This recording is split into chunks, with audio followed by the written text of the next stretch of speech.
로마서 12장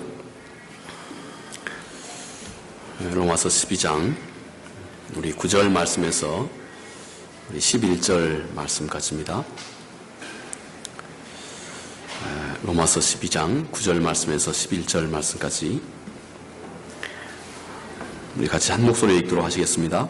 사랑에는 거짓이 없나니 악을 미워하고 선에 속하라. 형제를 사랑하여 서로 우애하고 존경하기를 서로 먼저 하며 부지런하여 게으르지 말고 열심을 품고 주를 섬기라.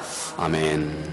우리 오늘 본문을 통해서 사도 바울은 한 사람의 마음 중심에 하나님의 생명 곧 그 마음 중심이 거듭나면 어떤 그 마음 중심에 어떤 마음의 어떤 독특한 변화가 생겨나는 것인가, 곧 그 참사랑 곧 그 사랑의 성격에 대해서 오늘 본문은 말씀해 주고 있습니다.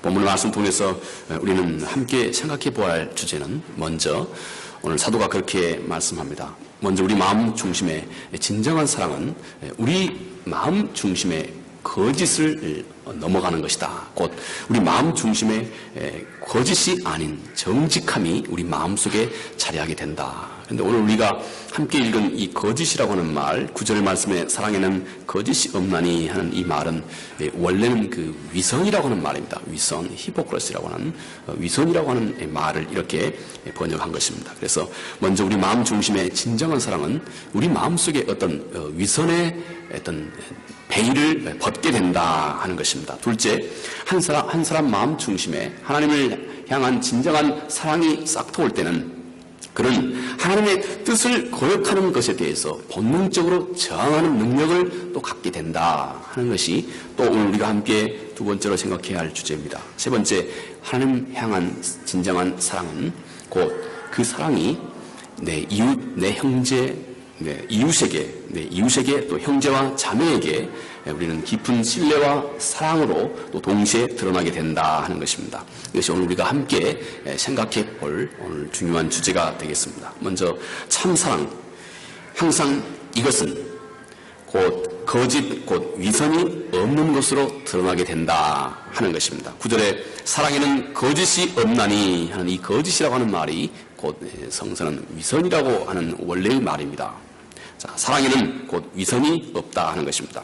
성서가 가르치는 모든 진리에 항상 사랑이라고 하는 것은 모든 진리의 근원에 자리하고 있습니다. 사랑은 그리스도인의 성품의 어떤 원천적인 그런 정서와 같습니다. 우리가 예수 그리스도를 믿고 우리 안에 새로운 생명이 시작되면 우리 삶에 그 많은 변화들이 시작이 되죠. 전적인 변화 또는 점진적인 변화가 통전적으로 그렇게 함께 시작이 되는 것입니다. 그런데 우리의 삶의 많은 신앙생활의 다양한 어떤 그 모습을 단 그 중심에 어떤 우리 신앙생활의 다양한 어떤 모습의 한 그 정수에 있는 어떤 것을 우리가 혹 지적하라 한다 치면 곧 거기에 사랑이라고 하는 것이 있다 하는 것입니다. 그것이 곧 사랑이라고 하는 것입니다. 본문에서 사도 바울은 사랑에 대한 어떤 자세한 묘사나 설명을 물론 하고 있지는 않습니다. 그러나 사도 바울이 본문에서 함께 부연해서 전하고 있는 말씀이 있습니다. 이것은 우리 인간은 늘 사실과 다른 것을 가장할 수 있는 그런 존재다 하는 것입니다. 뭔가 진정한 실체를 우리 인간은 숨길 줄 알고 그리고 진심 아닌 것을 우리 인간은 드러낼 줄 아는 존재다 하는 것입니다. 아마 이런 우리 인간의 그 본질적인 이해는 옛날에 아마 그리스 로마 시대에서부터 이런 우리 인간의 어떤 그 본연의 이해를 아마 좀 통찰력 있게 하고 있었던 것 같습니다. 그리스 로마 시대 소위 그때부터 개념으로 곧 인격이라고 하는 말, 우리 영어는 personality라고 그러죠. personality. 근데 이 인격이라고 하는 인격이라고 하는 말은 원래 이 한 사람의 댐댐이를 의미합니다. 그 사람의 댐댐이, 그 사람의 어떤 그 퀄리티고 질이라고 얘기하죠. 그 사람의 댐댐이. 이것이 곧 우리가 쉽게 인격이라고 할 수 있는 것입니다. 그런데 그리스 로마 사람들이 이 personality라고 하는 인격이라고 하는 말의 그 전체 의미를 라틴어는 퍼소나라고 하는 말에서 유래한 말인데 이 퍼소나라고 하는 말은 곧 당시에 그리스 로마 시대 때 흔히 많이 있었던 이 무대에서 연극을 하는 연극 배우, 영국 배우가 얼굴에 쓴 가면을 의미합니다. 가면. 그래서 퍼소나라고 하는, 뒤에 소나라고 하는 말도 이 가면이 써져 있는데 그 뒤에서 소나, 소리가 나온다 해서 소위 이게 퍼소나, 이렇게 영국 무의가 무대 위에서 쓰인 가면을 지칭한 말입니다. 여기에서 이 퍼스널리티라고 하는 말, 인격이라고 하는 말이 생겼습니다. 그래서 아마 이 그리스 로마 사람들부터 아예 이렇게 인격을 이 라틴 사람들은 가면으로 이렇게 생각을 하고 있었던 것이 분명합니다. 자, 우리 인간은 이렇게 언제든지 자신의 내면에 뭔가를 겉으로 드러나지 않는 것을 자신의 내면에 꼭꼭 감출 수 있는 그런 존재다 하는 것입니다. 자신의 외양은 마치 그러면서도 무지개와 같이 아름답게 그렇게 포장할 수 있는 것이 우리 인간의 본연의 마음이다 하는 것입니다. 곧 겉은 평온하지만 그 마음 중심은 늘 분노와 또 미움과 악의로 가득 찰 수 있다 하는 것입니다. 그런데 어떤 사람은 일평생을 그렇게, 어떤 사람은 평생을 그렇게 보내다가 삶을 마감하는 사람도 있습니다. 그 마음 중심에 정말로 하나님, 곧 하나님을 알지 못하면 어떤 사람은 그의 평생을 바로 이런 모습으로 그의 삶을 마감하기도 한다 하는 것입니다. 이것이 곧 우리 인간의 실체적인 특징인 것을 곧 이미 그리스 로마 사람들이 곧 인격이라고 하는 말을 이런 모습으로 그리고 있는 것으로 보아서도 우리가 알 수 있습니다. 하나님, 그 마음 중심이 하나님을 떠나 있는 우리 인간의 본연의 모습입니다. 그러므로 우리 한 사람이 진심으로 거듭나기 전에는, 우리 마음 중심이 진심으로 거듭나기 전에는 그 신앙은 어김없이 이런 우리 신앙의 위선적인 모습을 벗어날 수가 없게 된다 하는 것을 우리가 알 수가 있습니다. 위대한 설교자인 그 스펄전 목사님은 우리 인간의 이런 모습을, 우리 사람의 어떤 이런 위선적인 신앙을 그는 빗대어서 마치 하늘에 구름이 있는데 그 구름에 물기가 하나도 없는 것과 같다. 뭐 사실 그런 게 어디 있겠습니까? 근데 그 실체를 그렇게 얘기하고 있습니다. 구름이 있는데 그 구름에 물기가 하나도 없는 그 구름, 그런 구름의 입장에서 이 얼마나 목마르겠습니까? 또 그는 말하기를 넓은 들에 뭔가 같이 정답이 있다. 그런데 넓은 들에 많은 이 토지가 있는데 그 토지에 물이 하나도 없어 바짝 말라있는 것. 이것은 곧 우리 인간의 진리가 없이 진리 대신에 거짓으로만 가득 차있는 우리 인간의 마음을 그렇게 스펄전은 빗대었습니다. 그는 스펄전은 말하기를 그것은 마치 영국 배우가 왕의 복장으로 분장해서 무대 위를 늠름히 거닐다가 연극이 끝나면 평복으로 갈아입고 가난한 자신의 삶으로 돌아가 부끄러움을 느끼는 것과 똑같다. 이렇게 또 그런 표현을 하고 있습니다. 당시에 예전부터 그리스 로마에서 유래한 이 사람의 그 성품, 인격이라고 하는 이 말, 이것은 가면이라고 하는 것에서 유래한 것을 아마 스펄전은 즉히 알고 있었던 것 같습니다. 그래서 그런 비유로 얘기하고 있는 것입니다. 우리 마음 중심에 진리가 없으면, 우리 마음 중심에 진정한 사랑이 없으면 대신 우리 마음 중심에 가득 차 있는 것은, 그것은 마치 무엇과 같냐면 무대 위에서 연극 배우가 열심히 가면을 쓰고 늠름한 왕으로 이렇게 역할을 하고 늠름하게 온 천하를 호령하는 그런 왕으로 등장하다가 이 연극이 끝나면 이 사람은 다시 이 왕의 복장을 다 벗고, 예전에 그 당시에는 그 영국에서 연극하는 이 무의들이 대부분 아주 가난한 사람들이었습니다. 주로 아주 낮은 계층의 사람들이었습니다. 그래서 그들의 삶은 정말 그 힘들고 어려운 그런 삶이었습니다. 그래서 그는 다시 영국에서 실컷 왕의 복장으로 연극을 하다가 그는 결국 연극이 끝나자마자 그 모든 복장을 다 다시 벗고 정말로 힘들고 어려운 그런 아주 낮은 그 빈천한 고통스러운 그런 일상으로 다시 돌아가면서 그가 갇히고 있는 그 허탈함, 우리 인간의 마음속의 그 위선은 결국 인간 스스로를 한없이 공허하게 하고 한없이 메마르게 만들고 있는 그 실체다 하는 것입니다. 이것이 곧 우리 인간의 마음속에 하나님 진리를 점점 멀어져 갔을 때 우리 인간의 마음을 다스리고 있는, 우리 인간의 마음을 점령하고 있는 바로 그 정서의 실체다 하는 것입니다. 그러나 진정한 그리스도인에게 이런 자신의 위선의 탈이 하나둘씩 보이기 시작하는 것입니다.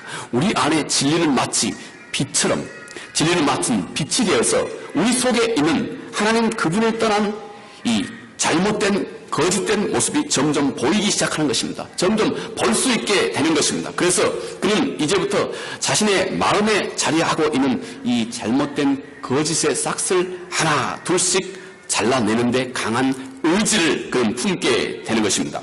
이렇게 외식적인 신앙이야말로 복음의 정면으로 배치되는 거짓된 삶을 만들어내기 때문입니다. 위선과 함께는 절대 진정한 사랑이 함께할 수 없게 되는 것입니다. 바울은 오늘 본문에서 이렇게 그러므로 말하고 있는 것입니다. 사랑에는 거짓이 없어야 한다. 곧 거짓, 곧 위선이 없어야 한다. 제가 여러분 앞에서 또 이런 주제를 가지고 얘기를 하자 치면 저는 괜찮고 여러분 들어야 되고 혹시 이런 입장이 되실까 염려가 됩니다만 절대 그렇지 않습니다. 저 자신도 마찬가지고 사도 바울 역시도 평생 그랬습니다. 사도 바울은 많은 사람들을 진리로 구원으로 이끌고 정작 나는 이 구원에서 배제된 사람이 혹 되지 않을까 늘 염려했던 사도 바울의 그런 고백을 우리는 서신서에서 볼 수가 있습니다. 우리 모두가 똑같이 함께 이런 연약함의 우리 삶의 일부가 이렇게 늘 뿌리 내려져 있으므로 같이 우리가 함께 고민하고 같이 함께 하나님의 말씀을 서로 위로하고 권면하면서 하나님의 말씀을 온전하게 이루어 가자 하는 것이 곧 우리가 함께 이 자리에 함께 앉아 겸손히 하나님 앞에서 그분의 음성을 듣는 이유가 되는 것입니다. 저는 가끔씩 그런 생각을 합니다. 설교자는 한 두 가지 지금 제가 생각나는 바로는 한 두 가지 정도입니다. 늘 제가 또 가끔씩 생각하는 바이기도 합니다. 마치 우리가 하나님의 말씀을 가르치고 배우는 것은 마치 그 한 사람의 그 심장의 수술을 하는 것과 같습니다. 생명에 이르는 수술입니다. 생명에 이르는 수술. 여기에 민감한 부분에 혹 우리가 영원한 삶에서 자칫 낙오될 수 있는 우리의 삶의 실존 앞에서 우리는 하나님의 말씀을 함께 나누고 있는 것입니다. 이 안에는 진심이 없으면 우리는 그분의 말씀을 담을 수가 없는 것이고 우리 안에 신실함이 없으면 우리는 하나님의 말씀을 온전하게 수용할 수가 없는 것입니다. 그러므로 우리의 삶은 항상 최소한 하나님의 말씀이 오고 갈 때는 항상 우리는 진실한 마음으로 그분 앞에 서 있어야 됩니다. 그러므로 마치 우리가 하나님의 말씀을 함께 나누고 또 가르치고 하는 이 일은 마치 생명에 이르는 우리의 매우 심각한 수술을 하고 있는 것과 똑같은 그런 모습이라는 생각을 합니다. 또 한면 마치 설교는 예를 들어서 우리 냉장고에 아직 요리하지 않는 이렇게 낡은 이렇게 꽁꽁 얼어있는 우리 닭이 있다 합시다. 꽁꽁 얼어있는 요리하기 전에 꽁꽁 얼어있는 이 낡은 뭐라 그랬죠? 예, 요리하지 않는 낡은 닭 이게 있다 합시다. 냉장고에 있다 합시다. 그러면 설교자는 또 이 꽁꽁 얼어있는 아직 열리하지 않는 익지 않는 이 낡은 고기를 먹는다 치면 이게 얼마나 힘들고 고통스럽겠습니까? 이렇게 낡은 고기를 먹이지 않고 이걸 끓여다가 프라이팬에다가 아주 맛있게 요리를 해서 이것으로 함께 나눌 수 있도록 우리의 삶에 구석구석 정말 나 자신하고 직접 연관이 있는 나 자신하고 직접 관련이 있는 문제들로 하나님의 말씀을 소개하면서 함께 고민하고 또 함께 그 실마리를 풀어가고 그래서 우리 모두가 함께 다 같이 저나 여러분이나 예수 그리스도 우리의 영원한 모델이 되시는 예수 그리스도를 점진적으로 우리 마음 중심에서부터 점점 닮아가게 하는 것 이것이 곧 우리가 하나님의 말씀을 함께 가르치고 나누는 그런 이치라고 생각이 됩니다. 그런 마음으로 우리가 함께 이 주제를 다루고 있는 것입니다. 우리가 아는 것처럼 신약 성경에서 사랑을 말할 때 우리 주님은 사랑을 말할 때 항상 그것이 진실한 것인지 아니면 위선적인 것인지를 항상 우리 주님께서 분별하는 말씀을 많이 하셨습니다. 사랑에는 그렇게 위선적인 가능성이 늘 존재하고 있다 하는 것입니다. 이 세상에는 항상 가장 귀하고 값진 것일수록 거짓 것, 곧 모조품이 항상 존재하고 있습니다. 여러분 보십시오. 금이 귀하기 때문에 모조품 금이 있는 것입니다. 금이 전혀 귀하지 않다면 혹자는 금 알기를 돌처럼 하라고 했다고 하는데요. 실제적으로 우리 길거리에 돌 하나 이거 아주 물론 특별한 경우는 있겠죠. 특별한 경우는 다른, 예외적인 경우 말고 일반적인 경우에요. 길거리 돌 하나 그거 애지중지하고 막 이렇게 집에서 말은 이 돌 하나 어떤 모조품을 만들려고 이렇게 우리가 열심히 노력하지 않습니다. 왜냐하면 아주 흔하기 때문에 그렇습니다. 항상 귀하고 값진 것일수록 이것을 모조하는 모조품이 존재하는 것입니다. 값진 보석도 마찬가지입니다. 값진, 이것이 아주 값진 것이기 때문에 또 이 모조품, 위조품 보석이 존재하고 있는 것입니다. 마치 사랑이 이처럼 고귀하고 귀중한 것이기 때문에 사랑이 한 사람의 영혼 속에 하나님 그분이 지금 깃들고 있는 어떤 그런 실체를 드러내고 있는 그 안에 영혼에 이르는 생명이 있다고 하는 그 증거가 곧 사랑이기 때문에 하나님은 모든 하나님의 계명을 이 사랑이라고 하는 이 단 한마디로 요약할 수 있는 것처럼 이처럼 위대한 것이기 때문에 사랑이라고 하는 것이 그토록 고귀하기 때문에 이 사랑의 모조품이 항상 존재하고 있다 하는 것입니다. 전능하신 하나님과 우리 주 예수 그리스도와 진정한 사랑의 교제가 없는 사람의 중심은 그의 삶은 항상 삭막하고 또 거칠고 메말라 있습니다. 그의 중심의 삭막함은 마치 끝이 없는 망망대해 넓은 바다 가운데 그가 있으면서 타는 목마름과 갈증을 가지고 죽어가고 있는 사람과 똑같습니다. 여러분, 제가 가끔씩 손으로 꼽아줍니다만은 제주도를 갈 때 이렇게 이렇게 여객선을 타고 간 적이 있습니다.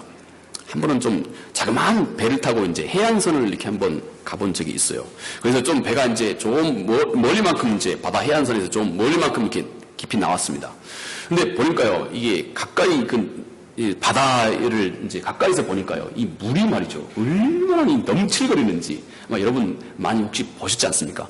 물이 그냥 출렁출렁 하는데요, 그냥 바다에 물이 꽉 차 있습니다. 바다에 물이 꽉 차 있어요. 그게 상당히 어떤 압도적이기도 하고요.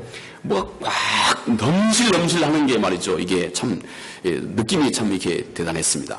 여러분, 그런데요, 한 사람이 그 마음 중심에 진정한 사랑이 없는 사람은 한 사람이 마치 이 바다에 이 넘치는 수도 없이 많은 이 바다의 한 중심에 있으면서 타는 목마름으로 그가 갈증 때문에 죽어가고 있는 사람과 똑같은 것입니다.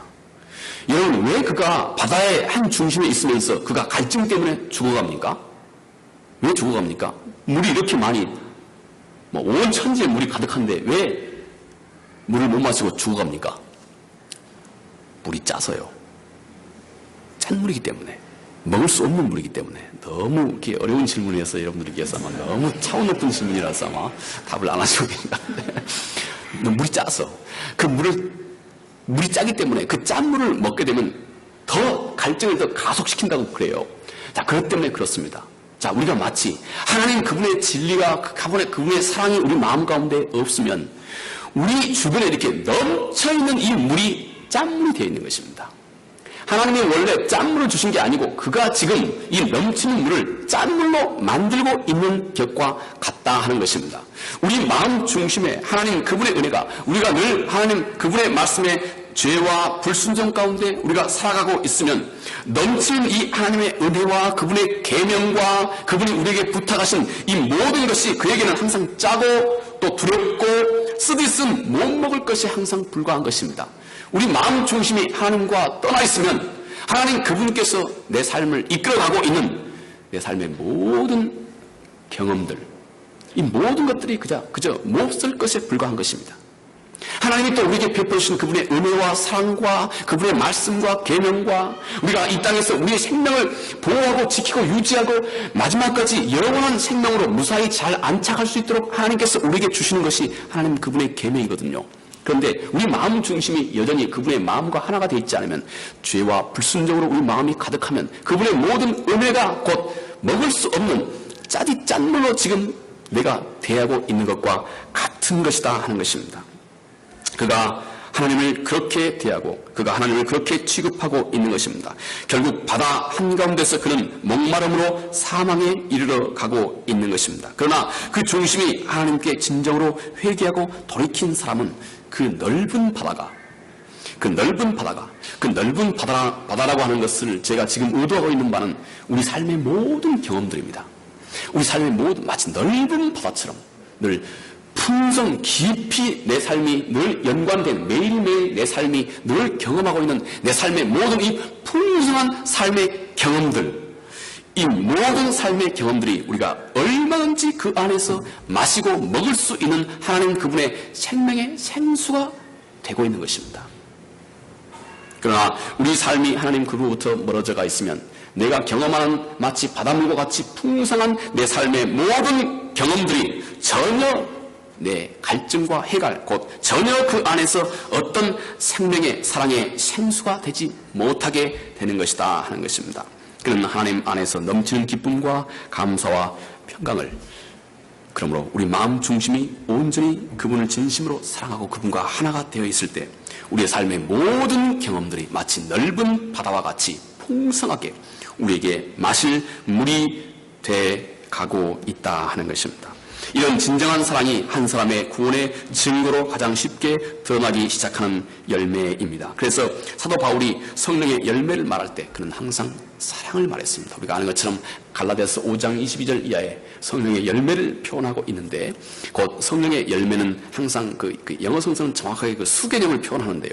사랑과 희락과 화평과 오래 참는 것과 자비와 양성, 충성, 온유, 절제함, 이 모든 것이 단 한 가지 단수로 표기되어 있습니다. 단수. 사랑이라고 하는 것으로 모두가 다 하나가 묶어진다는 것입니다. 이 모든 것은 별개의 것이 아니고 단 한 가지로 요약된다는 것입니다. 우리가 아는 것처럼 우리 주님도 모든 계명을 사랑이라고 하는 말로 그렇게 요약을 했습니다. 두 번째로 우리가 참 사랑은 선을 붙들고 또 악을 미워할 줄 아는 것으로 발전해 가기 시작합니다. 먼저 진정한 사랑은 우리 안에 있는 살아있는, 우리 안으로 영원한 생명으로 이끌 수 있는 진정한 살아있는 생명은 먼저 우리 안에 거짓을 없애는 것입니다.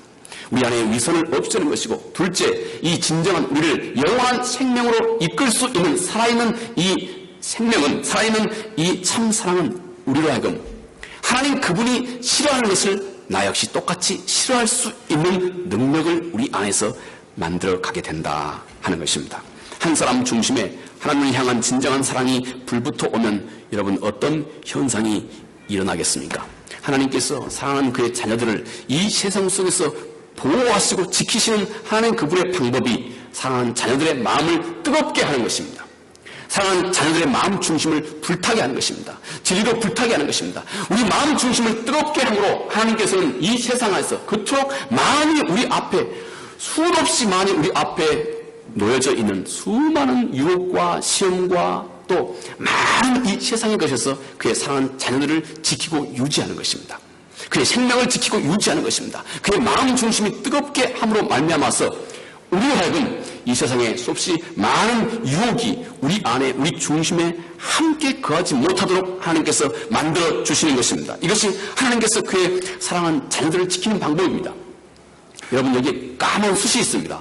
아무리 이 까만 숯을 물로 또는 어떤 세척액으로 아무리 이 까만 숯을 닦아내고 또 닦아낸다 한들 여기에서 계속 흘러넘치는 이 검은 물을 어떻게 다 제거할 수 있겠습니까? 물로 씻으면 씻을수록 검은 물은 점점 더 많이 나올 뿐인 것입니다. 이 숯을 검은 물이 나오지 않도록 만드는 것이 곧 이 숯에 불을 붙이는 것입니다. 이것이 하나님께서 사랑하는 그의 자녀들의 마음속에 함께 거하고 계시는 하나님 그분의 임재의 상징입니다. 여러분, 하나님께서는 지금 우리 가운데, 우리 속에 가장 깊은 곳에 하나님 그분의 영이 우리가 함께하고 있습니다. 이건 참 한으로 신비한 것이 마치 우리 육체 속에 우리 정신이 같이 깃들어 있는 것과 똑같습니다. 여러분, 우리는 지금 매일매일 살아가면서도 우리는 이렇게 우리의 육체를 가지고 있지만 이 육체 속에는 어딘가에 소위 우리가 생각할 수 있고 의식할 수 있고 이해할 수 있는 우리 인간의 이 정신, 의식 세계가 존재하고 있습니다. 그 의식 세계가 어디에 존재할까요? 물론 예전에 우리 고대 우리 그리스 철학자들은 중심에 있다, 어떤 배에 있다, 가슴에 있다, 여러 가지로 이렇게 많이 얘기한 바가 있습니다. 그렇지만 어디에 있는지 모르지만 한 인간이 통념적으로 전 전제를 바르게 유지하고 있는 한, 우리 모든 몸의 기관들이 하나로 이렇게 연합되어 있는 한 거기에 생명이 있습니다. 근데 이 연합이 안 돼 있으면 이게 뚝뚝뚝뚝 떨어져 나가 있다면, 연합이 안 돼 있다면 그 안에 생명이라고 하는 것이 없습니다. 여러분, 우리가 지금 살고 있는 이 시대 과학자들이 마치 우리 인간의 피부와 같이 이 모든 것을 거의 다 만들 수가 있다고 봅니다. 그런데 아무리 정교하게 우리 인간의 세포나 이 모든 피부나 우리 인간의 이 살이나 모든 것을 다 만들어서 인간과 완벽하게 같은 모양을 똑같이 만들어낼 수 있다 할지라도 그 안에 생명을 창조할 수는 없습니다. 하나님 그분의 신비가 우리 속에 같이 거하고 있는 어떤 그런 상태입니다. 지금 우리가 하나하나 우리 몸을 해부해보면 여기에 생명이 있나 하고 여기를 한번 해부해보면 그 안에 세포밖에 없습니다. 그런데 우리 몸이 온전히 하나로 다 연합되어 있어.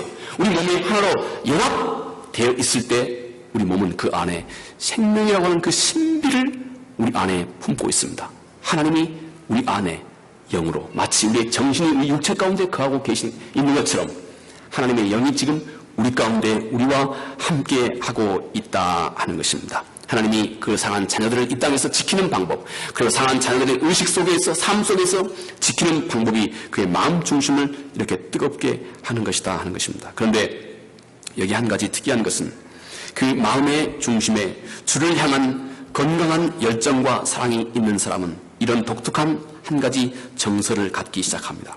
그 마음이 점점 하나님 그분을 싫어하는 것에 대해서 그 역시 똑같이 싫어하는, 하나님 그분이 미워하는 것에 대해서도 당신도 똑같이 미워하는 그런 정서를 당신이 갖기 시작한다는 것입니다. 이것은 매우 중요한 것입니다. 우리 마음, 우리 삶 속에 내가 하나님을 얼마나 사랑하고 있는지를 다시 돌아보게 만드는 매우 중요한 척도가 되는 것입니다. 하나님을 진심으로 사랑하는 곧 하나님 그분의 생명이 우리 가운데 있을 때 그 생명의 한 증거가 이것입니다. 하나님 그분이 싫어하는 것을 당신도 똑같이 싫어하는 그런 정서가, 그런 믿음과 또 그런 어떤 신앙이 당신 속에 존재하기 시작한다는 것입니다. 이것이 우리 안에 생명이 있다고 하는 증거입니다. 우리 안에 하나님 그분의 생명이 있다고 하는 증거입니다. 이것이 살아있다고 하는 증거입니다. 우리 마음 중심에 얼마나 이런 신앙의 정서가 있습니까? 그가 하나님을 사랑하면 사랑할수록 그는 역으로 하나님이 싫어하는 것을 그 역시 싫어하는 능력이 생겨나기 시작합니다. 그는 하나님이 좋아하시는 것을 그 역시 좋아하고 갈망하는 마음을 그는 동시에 그 중심에서부터 갖게 되고 하나님이 멀리 두고자 원하시는 것을 그 역시 멀리 두고자 하는 갈망을 그 마음 중심에 갖게 된다 하는 것입니다. 선한 것을 쫓아가는 그 열심이 뜨거우면 뜨거울수록 선하지 않는 것에서 자신을 멀리 두고자 하는 열심이 점점 더 강렬해지게 되는 것입니다. 하나님은 그의 사랑하는 자녀들을 이런 모습으로 지키고 그의 사랑하는 자녀들을 이런 모습으로 하나님께서 다루고 계시는 것입니다. 이렇게 하나님은 우리를 통해서 하나님의 역사를 지금도 면면하게 이루어가고 계시는 것입니다. 우리 안에서 우리를 또 그렇게 지키고 계시는 것입니다. 우리 안에서 안전하고 우리가 곧 영혼의 하나님 그 늪에서 우리를 구원하시는 그 하나님 그분의 지혜와 하나님 그분의 방법은 하나님 그 자신과 똑같은 마음을 우리가 하여금 주도록 하셔서 우리 안에 참으로 위험스러운 것을 하나님 보실 때 참으로 위험스럽고 하나님 보시기에 참으로 역겨운 것을 나 역시 위험으로 여길 줄 알고 역겹게 여길 줄 아는 동일한 마음으로 또 하나님 그분께서 정말로 안타까이 여기는 어떤 그런 장소나 그런 사람이나 또 그런 영역에 대해서 나 똑같이 안타까이 여기는 그런 마음으로 하나님께서 이 땅에서 하나님의 나라를 확장해 가고 계십니다. 하나님의 나라를 지금도 우리 안에서 그런 모습으로 이루어가고 계신다 하는 것입니다. 이것은 우리의 신앙의 생명력, 그 진정성을 우리가 돌아보게 하는 중요한 척도가 되는 것입니다. 내가 주를 향해 가지고 있는 이 사랑은 하나님이 미워하시는 모든 것을 나 역시 진심으로 미워하는 그런 마음이 내 안에 여실히 살아있는 것인가 하고 우리를 돌아보아야 하는 것입니다.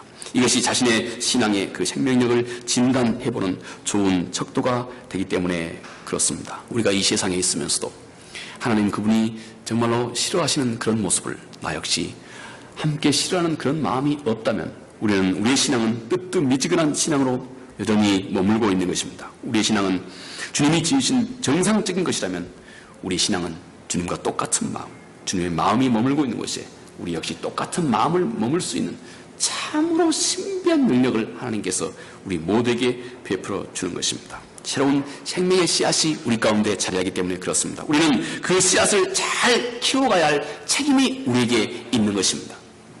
우리의 신앙은 마치 걸음마를 배우는 어린 아이와 같습니다. 우리가 하나님 앞에서 겸손함을 배웠다 합시다. 그러면 마치 이 겸손함이라고 하는 것은 어린 아이가 처음 걸음마를 배울 때 아장 이렇게 걸음마를 처음 배우는 것 같습니다. 우리 삶 속에서 하나님의 말씀을 진심으로 순종하고자 때때로는 시행착오를 겪으면서도 아장 걷는 이 아이처럼 우리는 점점 이 하나님의 말씀을 하나 둘씩 배워가기 시작합니다. 그리고 온전하게 이 아이가 또 다시 시도하고 또 다시 시도하면서 걸음을 온전하게 다 배우는 것처럼 우리가 하나님의 말씀을 한 가지 겸손을 배웠으면 부모는 이것을 가지고 그냥 아이의 이 모습을 가지고 박장대소하면서 기뻐하고 즐거워합니다. 하나님의 모습이 딱 그와 같습니다. 이 어린 아이가 하나 걸음마를 배우고 터득하면 하나님은 너무너무 기뻐하는 것처럼 우리가 하나님의 말씀 한 가지를 배우고 또 성숙한 아이가 점점 자라서 걸음마를 성큼성큼 배워가게 되면 온전히 이루어가게 되면 하나님은 너무나 기뻐하신다 하는 것입니다.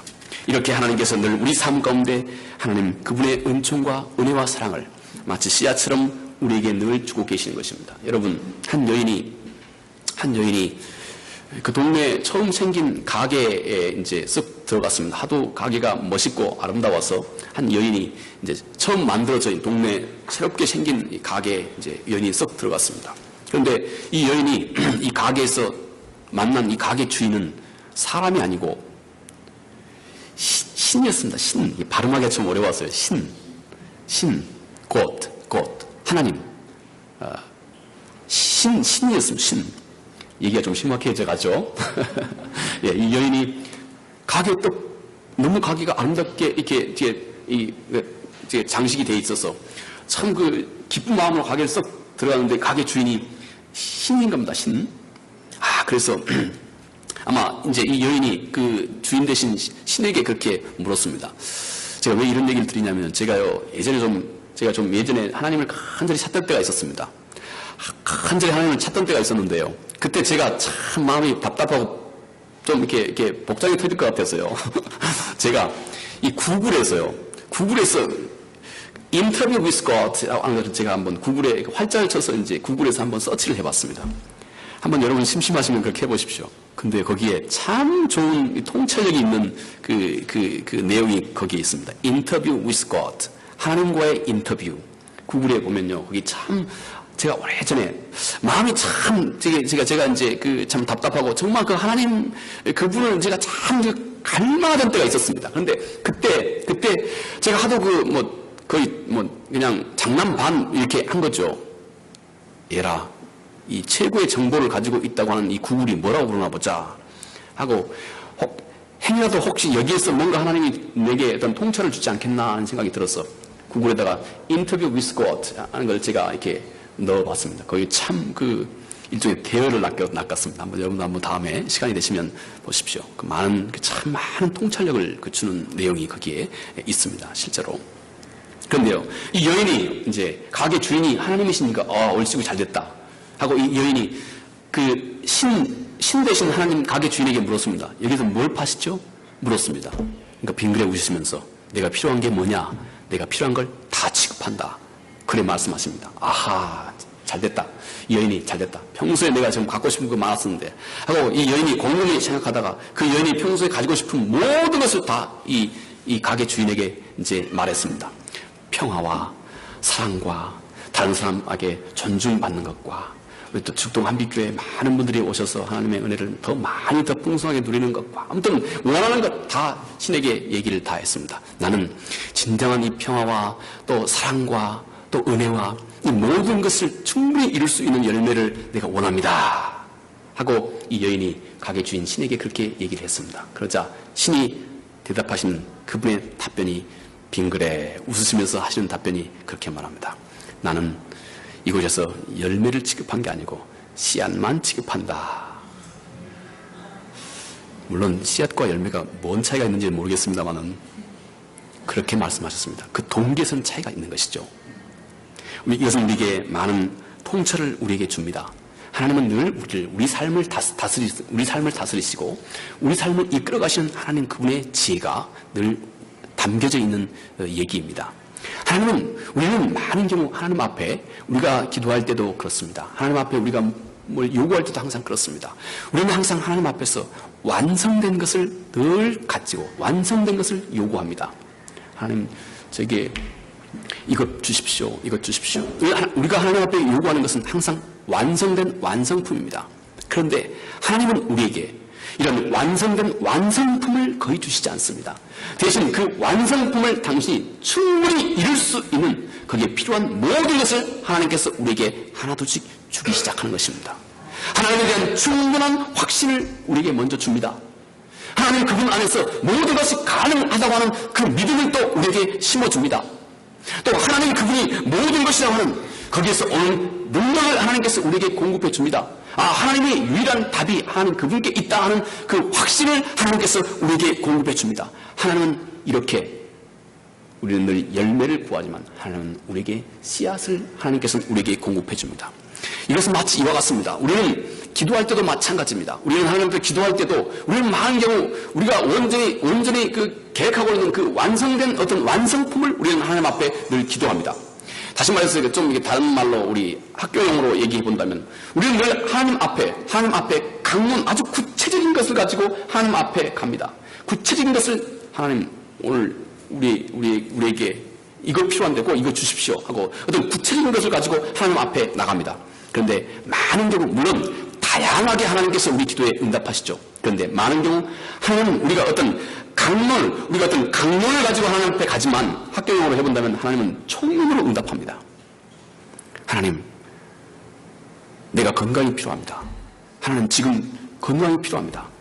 그러면 하나님께서는 이렇게 응답하십니다. 사랑하는 딸아, 내가 너의 아픔을 알고 있고 내가 너와 지금 함께하고 있다. 이렇게 하나님께서 아주 많이 응답합니다. 하나님 우리 기도를 다루시는 방법이 그렇습니다. 왜 그럴까요? 우리는 늘 우리 앞에 있는 것밖에 우리는 생각하지 못합니다. 그런데 하나님은 우리의 영혼을 준비하고 계시는 분입니다. 우리는 우리의 눈앞에 있는 문제에 늘 전전하지만 하나님은 우리와 하여금 그 영혼에 맞는 당신의 신앙과 영혼에 맞는 이 필요한 모든 것을 하나님께서 우리에게 공급하기 원하시는 것입니다. 자, 하나님 제게 지금 5천만 원이 좀 필요한데요. 꼭 주세요. 이렇게 하나님 앞에 기도합니다. 그러자 하나님께서 사랑하는 아들아, 내가 네 필요를 알고 있다. 우리가 바른 신앙이라면 와, 하나님이 내 필요를 다 알고 계신다. 그러면 그때부터 우리는 하나님이 주신다고 하는 말씀이구나 하는 이 말로 딱 믿음으로 받아들이는 것입니다.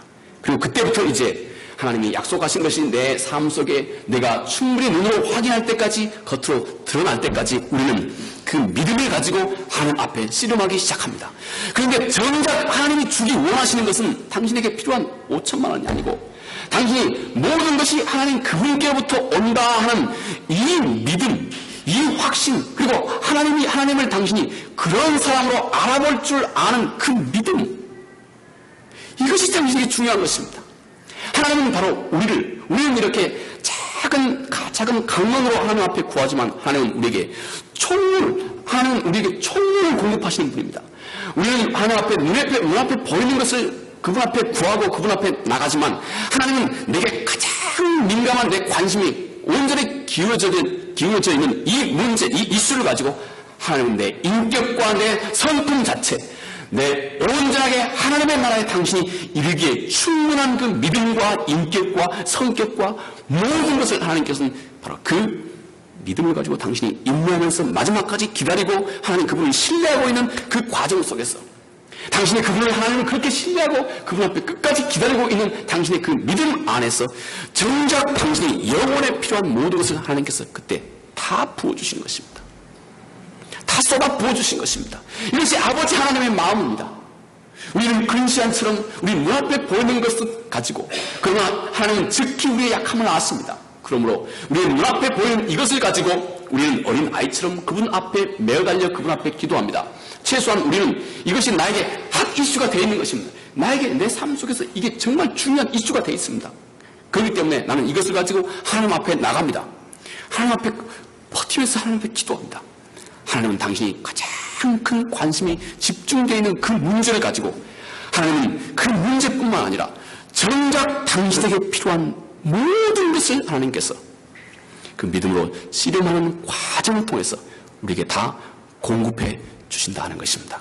이것이 하나님께서 우리를 다루고 계시는 하나님 그분의 방법인 것입니다. 하나님은 이렇게 우리 속에 소중한 씨앗을 항상 풍성하게 공급합니다. 마지막으로 참사랑은 열심으로 이웃을 사랑하는 것으로 온전하게 실현됩니다.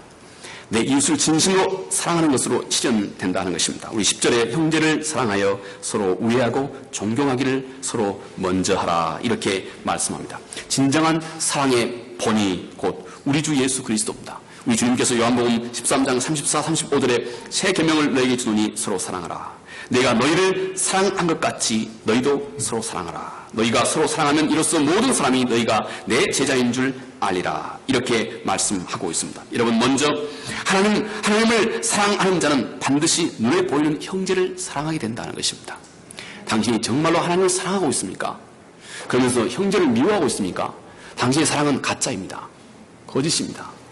하나님을 정말로 당신이 사랑하고 있다면 당신 눈앞에 있는 형제를 결국 사랑하게 된다는 것입니다. 물론 좀 시행착오가 필요하고 시간이 필요할 경우도 있겠죠. 그러나 결국 당신은 당신의 이웃을 사랑하게 된다는 것입니다. 둘째로 우리 사랑의 표준이 항상 그리스도 자신의 사랑의 그 기준을 주께서는 두고 계신다는 것입니다. 우리 사랑의 표준을 예수 그리스도, 내가 너희를 사랑한 것 같이, 우리 주님의 사랑은 예수 그리스도 그분이 우리를 사랑했던 바로 그것에 우리의 사랑의 표준을 항상 두고 계신다는 것입니다. 여러분, 우리 주님께서 우리를 사랑하는 방법이 무엇이었습니까? 우리 주님의 사랑의 그 밑거름은 우리 주님의 십자가였습니다. 십자가는 곧 자기를 내려놓는 것을 의미합니다. 자기 부인을 의미하는 것입니다. 여러분, 진정한 사랑은 반드시 나를 부인하고 자기를 내려놓음으로 가능한 것입니다. 당신이 나를 내려놓지 않고 여전히 당신이 당신의 뜻과 당신의 바램과 당신의 원하는 바대로 사랑한다고 하고 있으면 당신은 지금 사랑하고 있는 것이 아니고 그리스도의 사랑을 하고 있는 것이 아니고 이 세상 사람들이 가지고 있는 어떤 그런 소셜 클럽까지 사회의 어떤 모임과 똑같을 것뿐입니다. 진정한 사랑은 자기를 부인하는 것입니다. 나를 진심으로 내려놓고 상대를 먼저 생각하기 시작할 때부터 참 사랑이 우리 안에서, 하나님 우리 주께서 우리에게 보이신 진정한 사랑이 우리 안에서 싹트기 시작하는 것입니다. 이것을 소중히 여기시기를 간절히 바라겠습니다. 이 은혜가 우리 모두에게 충만하기를 바라겠습니다. 한번 기도하겠습니다. 은혜 주신 아버지 하나님 감사합니다. 오늘 말씀을 통해서 진정한 사랑은 곧 위선을 넘어간다 말씀하십니다. 주님, 우리 속에 있는 어떤 거짓도 어떤 위선적인 것도 참 사랑 앞에서는 온전히 다 일수하게 된다 가르쳐 말씀하십니다. 또 참 사랑은 하나님 마음과 똑같은 마음을 갖게 하셔서 우리와 하여금 하나님이 좋아하는 것을 나도 정말 함께 좋아하고 하나님이 기뻐하시는 것을 함께 기뻐하고 즐거워하며 하나님이 정말로 싫어하는 것을 나 역시 싫어할 수 있는 능력을 우리 안에서 만들어낸다 함을 함께 상고해 보았습니다. 하나님 아버지, 우리가 하나님을 향한 사랑이 진실이라면 이것은 내 이웃과 내 형제를 진심으로 사랑하는 것으로 아버지 하나님 온전히 이루어진다 말씀하십니다. 하나님, 이 소중한 말씀이 한 주간 우리의 삶의 지표가 될 수 있도록 거룩한 은혜를 베풀어 주옵소서. 예수님 거룩하신 이름으로 기도합니다. 아멘.